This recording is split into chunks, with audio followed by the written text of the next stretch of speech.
My family chose my golden child brother over me and put me in the guest table because I should not sit with the family. Now they are begging me to babysit his baby. I was adopted when I was 16 by my half-brother and his wife who were in their late 30s at the time. They already had 6 children when they adopted me, but it was never an issue. They have treated me like their own kid since they met me and later adopted me, and so did all their other kids, except for one, their golden child who is only 4 months older than me. We will call him Chad. Chad has always been an insensitive asshole to literally everyone, including our other siblings. He would literally fistfight our older sister, say horrible and mean things to everyone, and get away with it. He also had extreme anger issues that would cause broken doors, holes in walls, etc. He also got to do everything me and my sister were never able to do, get a free car, go out at night, etc. When we were still in school together during high school. He got up in front of our whole class here and told everyone I wasn't his sister and never would be. He then told me in front of his friends that I would never be a part of his family and I should just get over it and walk off. This was not a one and done thing. He would keep doing this up until he moved out and I stopped seeing / talking to him. Golden boy once again got the limelight of the family after he got married right after high school, moved out to his wife's family's house, and then had a baby, the first grandbaby. Since this has happened I have stayed as far away from him as possible, only seeing him for family pictures every year because our mother asks. Recently I decided to come forward to our mom about what he said and did because she was upset about how I was distancing myself from him. She basically pulled the "that's still my kid and it's my first grandbaby" card as the reason she wasn't going to be upset over it. I didn't really care, to be honest. I knew it wasn't going to change her mind on her kid anyway. Out of nowhere, I got a message begging me to come to babysit for them because you're the only one who can deal with these kinds of babies because no one will help. Apparently they are weaning their kid off of breastfeeding and the baby is extremely clingy because of that, and the fact that the mom is a germ phobia who has basically isolated this kid since birth. It literal has only been held by like 6 people since it's been born. They know I don't sleep for the most part because I'm an insomniac with ADHD, and I also am not bothered by crying. For some reason, I can sit for hours with the baby crying and it doesn't bother me. Can't tell if that's a blessing or a curse at this point. My sister is mad at me because apparently they haven't asked anyone else in the family for help but me, and everyone wants to go see this baby. Am I the asshole for not wanting to be around or take care of the baby because its father said that I'm not a part of his family? Update. After I posted I ended up talking to 2 of my friends from high school. They were actually there on multiple occasions when Chad publicly said all that stuff. I talked with them for a little while. One of these friends actually came over almost weekly when I was still living at my parents' home so she firsthand understands my family. We talked and we all mutually agreed. I go this once, see if we can't mend things. If not I can tell my mom and sister I tried and we are done with the whole thing, and if the whole negative thing with my family keeps up, I will cut them off for good. So I agreed to go babysit. I went over to Chad's house around 8 p.m. As soon as I showed up I was greeted by Chad's wife who was extremely happy to see me. She was tired. You could just tell she had the "I have a 1-year-old" face going on. She talked to me for a few minutes about how happy she was I came over and how she was glad to be going out with Chad. I kinda just listened to her go on and on before she finally got to the baby. Let's call him Seth. She explained to me his night route, feedings, etc. Nothing too big. Then she got to the end where she started going on about how he was having crying fits at night and how he wouldn't get to sleep until mid-morning. I was a little on that, but all babies have different routes I guess. She then said they would only be gone for about 4 hours and that they would be home around 12:31 at most. After this Chad shows up from their room, literally starts talking to his wife, looks at me and then just looks me over for a minute and gives me a small wave and nod before heading out of the house. His wife follows and simply tells me to call or text if I need anything. For a minute I was just stunned but went to work to see Seth, which was odd, because it was my first time seeing him in person and not in the photos that were hung around our partner's house. In person he is the cutest little baby ever. He was fine the whole time, and he only cried because there was no one in the room, not because of the weaning. By this time it was around 11:30, almost 12. I would check the clock every few minutes just to see what time it was. 12:30 rolled around and I'm like, should I text them? And I'm like, no, let me give them another few minutes until I need to text them. I ended up texting both of them at one asking where they were because they did say they would be home by now. I got no reply from either of them. They finally show up at 3 in the morning. I'm livid at this point. Not even over having to take care of Seth for a longer period of time, but just because they never texted me back. Like what if there was an emergency or something? They walk into the living room and I'm just like, I texted asking where y'all were and no one answered and Chad's wife starts saying that oh Chad said it was fine and that it would only be an hour more and I was just like, you know what, it's fine. Whatever. Seth is sleeping. She looks at me all weird and I rolled my eyes, say it's not the weaning that's making him cry at night. He gets lonely. He's clingy. Just let him know you are in the room when he starts crying and he will go right back to sleep.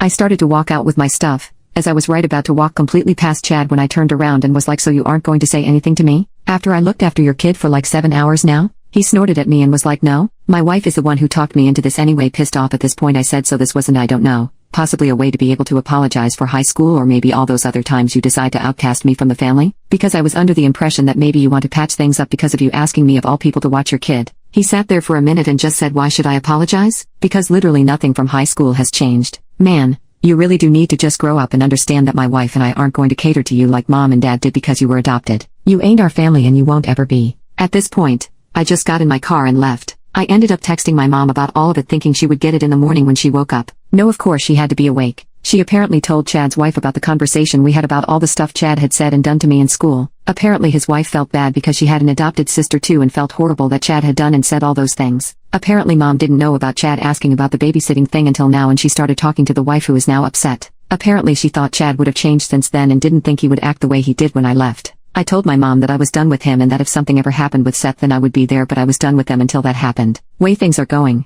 I will most likely be cutting my whole family off, because this isn't worth the stress anymore. Update 2. The first day or two after the interaction with Chad was a bit hectic. Both of them were blowing up my phone, trying to get me to talk to them. Mostly my mom just making excuses for Chad and my sister trying to basically just tell me to get over it. I ended up telling both of them, in text and over the phone, that I was over it, and I would be cutting myself off completely from Chad and his little family. This sparked some anger, but my mother soon went quiet and later my sister. Everything seemed to be going pretty well after that for a while. That was until a week later when my sister showed up unannounced at my apartment demanding that I take the blessing of getting to be around Chad's sheltered child when no one else seemed to be able to. Basically acting like it was some huge honor that I was asked to babysit. I almost snapped. I wanted to call her a bitch and to get off my property and not come back because I was just so sick of it. But I didn't. From my doorstep, I told her that if she wanted to see the baby so bad just go over and see it. It wasn't my issue to deal with and I slammed the door in her face and watched her leave. It's been radio silent for a while now until earlier this week. I was scrolling on Instagram when I noticed that my oldest brother, the one that I get along with super well and who supported me about curing Chad off,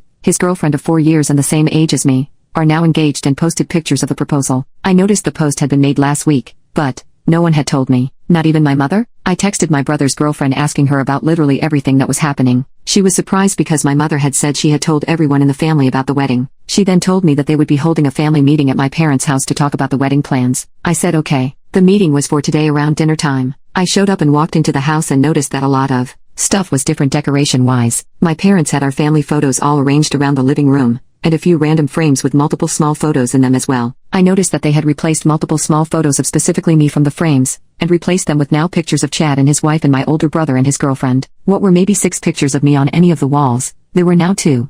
A baby picture of me and my senior high school photo, that are now in the hallway, not even the living room. I ignored it and didn't say anything. After a while, everyone showed up, except for, of course, Chad, who my mom pulled that he wanted to spend time with his baby BS. They all started talking about the people plans of the part, also known as people who were going to be key parts of the wedding cast. I tried my best to listen and take in all of what my brother's girlfriend was saying. I noticed by the end of it all, that my name was literally never added to any of the main plans. I wasn't mentioned at all for another in the plans. I started to question why I was there if I wasn't going to be in the main plans of the wedding. I was kinda like, why not just send me an invitation then? I went home and texted his girlfriend asking about what had happened at the little meeting. Apparently my mother had told her that I wouldn't want to be involved in any of the wedding stuff and that it wasn't my thing. She called me unfeminine and that I wouldn't like doing any kind of bridal stuff because I'm not girly. She then said everything was set in stone now. My older sister is going to be a bridesmaid and my little sister is to be a flower girl. My little brother will be the ring holder and my other little brother and Chad will be groomsmen. Apparently my mother also told her that because of what happened with Chad I shouldn't be sat at the family table but at a guest table. I will just be another guest at the wedding.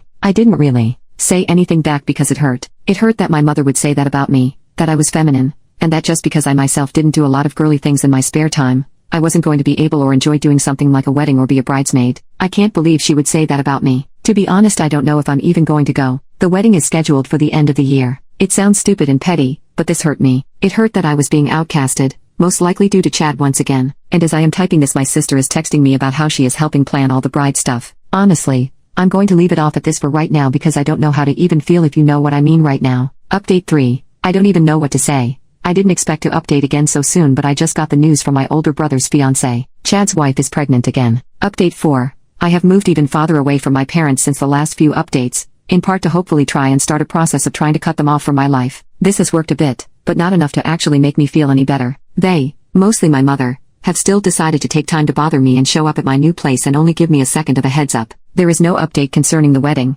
I have only gotten an invitation through the mail. I'm not going to try and press it anymore. I'm going to go, but I will most likely leave after the ceremony and not stay to hang out with anyone. Chad's situation has grown only by the fact that over a group chat, they decided not to have any kind of gender reveal or even a baby shower. They just announced that they are now having a girl. Don't want to be an ass, but Chad's wife stretched the fact that Chad randomly made her get up and go get an ultrasound to find out the gender. She acted like she really didn't want to do it. Apparently they went to one of those fancy ultrasound places where you get fancy models of the fetus and high-tech ultrasound pics. Chad also announced that he is going to college now, and asked for a $1,000 loan, which they gave to him. They have always stretched that they will never loan money to any of their kids. My stomach turned when they happily gave him the money, but they wouldn't lend me $20 for school books when I went to college. They refused to help me get into college. I muted the group chat. I also found out that my sister has possibly outed me to mom. I came out when I was in high school as being bisexual with a preference for women. This didn't go well, to be quite honest, as my mom said I have a lesbian cousin who is married to women, followed up by a homophobic story about how her friend traumatized her in college by taking her to a gay bar and she got hit on by another female. Not great. My brother fully believes that my love for women is trauma-based because of the abuse I faced from our bio father. My heart was broken when all of this came to the surface, knowing they both truly wouldn't support me. They would only lie to my face about being uncomfortable with my life. I basically promised myself that I would never tell them if I got a female partner, in hopes of saving not only my feelings but my partner's feelings in the long run. It makes me extremely uncomfortable to think about them looking me in the eyes and believing everything that they told me concerning their feelings about my lifestyle. I fear my sister has told our mom about me dating a female now that I have moved further away from them, something that I never did while in the house living with them. I noticed on my girlfriend's Instagram my sister had liked one of the pictures of me and my girlfriend. My girlfriend, after hearing all of this, supports me about not posting pictures of us seeing, as she knows that my family follows me on Instagram. My girlfriend has not tagged me in any pictures on Instagram, so my sister had been looking through my friend on Instagram. Not even a week after the photo was liked, I had to see my sister in person for something. She started to make awkward comments about my dating life and if I was seeing anyone, which I only said maybe and left it at that. 2 days later my mom showed up at my front door with some store-bought cookies, asking me if there was anything I want to tell her. I brushed her off and didn't say anything. She then left and didn't say anything else to me. A few hours later my little brother texted me asking if I had told mom about me dating, because she is apparently going crazy and about how his dad is just telling her that it's just a trauma response. I haven't told anyone about my dating, so clearly someone told her about me dating, especially the fact that they are bringing up that I'm dating a female. I honestly don't know what I'm supposed to do at this point, as I am trying my best to cut them off. My girlfriend is telling me not to think about it too much and that we can get through it together. I honestly don't know where I would be without her at this point, because she is the only one keeping me sane throughout this entire transition.